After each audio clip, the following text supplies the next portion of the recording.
nangyari sa buhok ko?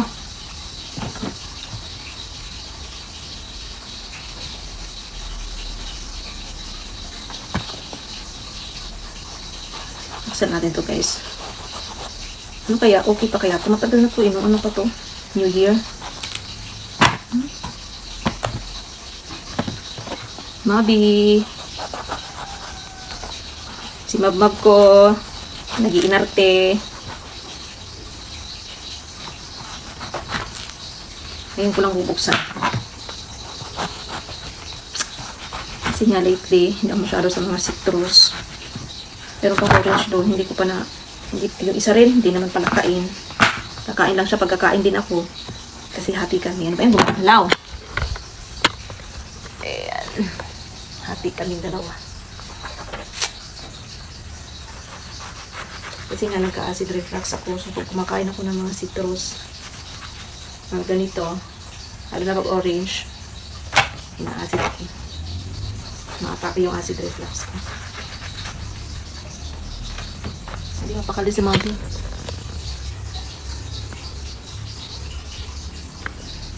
Wala siya sa mood. Hindi pa siya masyadong okay. Pero ngayon, gumagalaw-galaw na siya. Hirap palang tigas. Sa kutsilyo ko ata. Dati ang lakas ko dito kumain. Pero ngayon, simula na nag-acid reflux ako, hindi na masyado. Pero ako lang ata yung may acid reflux na parang nanaba. Hindi ko kasi iniinda, hinayaan ko lang siya. Hinayaan ko yung acid ko. Tapos pag tumatake, meron ako nakahandang Gaviscon doon. Yun, pampatanggal ng ano, para sa naman dito. Yan ako hirap.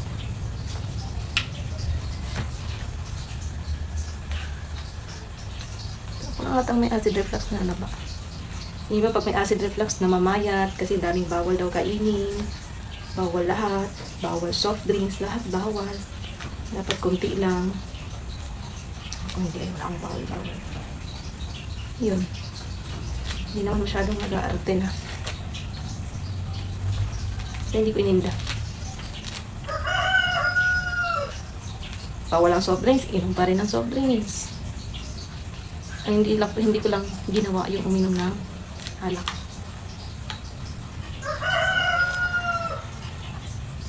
Dati parang gabi-gabi ata umiinom ako tig-isang baso. Ayun, magto 2 years na wala. So, babalik na naman ata ako. Ano kayo?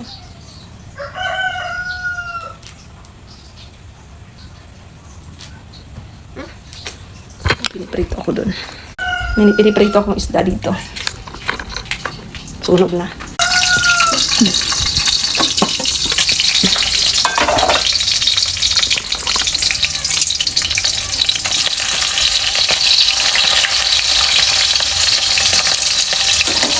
Tapos okra. Ay, tama okra. Iprito ko ito pagkatapos naman.